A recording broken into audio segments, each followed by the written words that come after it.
কপাল পড়া মুসলমান এটারে তাবিজ বানাইছে, গলায় জুলাইয়ের ভিজাই ভিজাই খায়। ঠিক কিনা? আরে মুসলমান, কোরআন তো আপনার তাবিজের জন্য আসে নাই, কোরআন তো তাবিজ দেখার জন্য আসে নাই, কোরআন তো ঝাড়ফুঁক দেওয়ার জন্য আসে নাই। কোরআন এসেছে আপনার ভাগ্যকে পাল্টায় দিতে। কোরআন যাদের কাছে থাকবে ওরা শাসিত হবে না, বিশ্ব শাসন করবে এরা।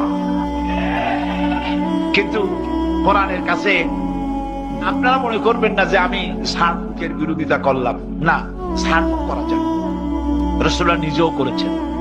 ঝাড়ফুঁক করা যায়, যেহেতু আল্লাহর কালাম, তারপরে ফুফা দিলে রোগ ভালো হবে ঠিক।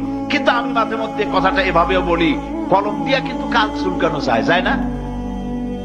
লিখতেছেন, কান চুলকাচ্ছেন, কলমটা দিয়া কান চুলকাইলেন।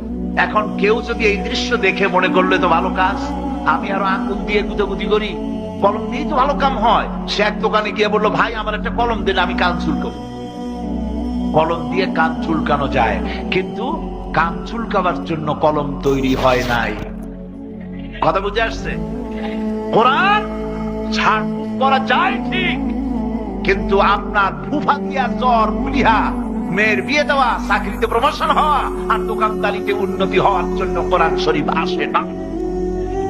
কোরআন এসেছে আপনার জীবনের ভাগ্যটাকে পাল্টায় দেওয়ার জন্য। অর্থনীতি, সমাজনীতি, রাজনীতি সবটা কন্ট্রোল করবে কোরআন। এর নাম হচ্ছে সংবিধান। আমার আইন মানো, আল্লাহর দাবি হচ্ছে আমার আইন মানো।